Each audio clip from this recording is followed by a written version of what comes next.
obviously Arsenal played before you do this weekend, so they have an opportunity to at least ask the question of you. I just wonder, obviously it's impossible to ignore exactly what happens between Arsenal and West Ham, so how does that impact you? Because if they win, it feels like a much more pressurised situation to match their result. I think the biggest question to be asked is from Man City, because we face a strong team again, like we faced Villa. So Arsenal plays before us, but we know that doesn't make the game easier or more difficult that we have against City. We know we have 12 games to play, and Arsenal has 13 games to play. And if we constantly look at Arsenal or what other teams are doing, that would not help us. So we know already how difficult it is to go to the Etihad. So we don't need Arsenal to get involved in that even more.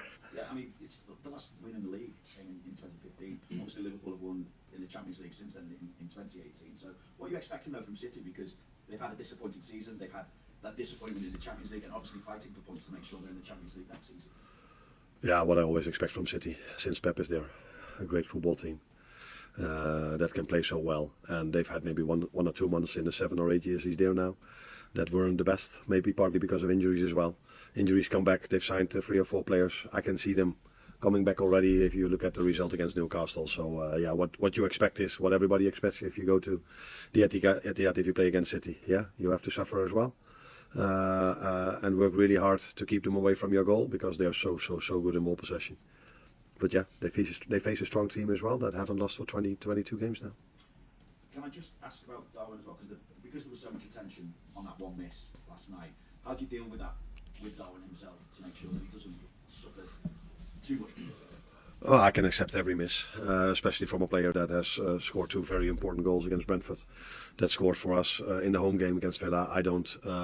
I would prefer him to score, but the word chance says it all. It's a chance, so it's not 100% sure that the ball goes in, and players miss chances that I can accept. But what was a bit harder for me to accept, that his behavior after that chance, and with behavior I mean I think it got too much in his head, where he wasn't the usual Darwin that works his ass off and makes sure he helps the team. I think he was too disappointed after him missing that chance, and maybe we will never know. We will never find out. That's why he was just a fraction short the moment afterwards. I always truly believe that it's always the best to have Wata's mindset.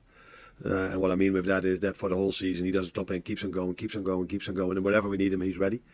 And that is very difficult. There are not many players that can do this. So yeah. It's not about the chance for me. It's more about the 20 minutes afterwards where I want to talk to him than about him missing a chance. You generally see that mindset from the group as a whole, because as you mentioned, 22 games unbeaten in the Premier League since that defeat. Yeah, and going 2-1 down against Villa, which was, in my opinion, completely against the run of play. Is that the way you say it here? So I was like, at halftime, I also said to them, I can show you now all the chances you've created. So don't think 2-1 is the result that is logical at the moment. So if you just keep on going, we do it defensively a bit better, we will definitely get our chances again. And that's also what we got. Unfortunately, too many times this season, we've missed maybe too many chances. And what I mean with that is that I don't think we've stolen many points. I've always come back to the Chelsea game where a draw was maybe more of a fair result, but for every other game I think we got what we deserved, or we deserved more. And that is more of a thing for me than that Arsenal plays on Saturday and we on Sunday.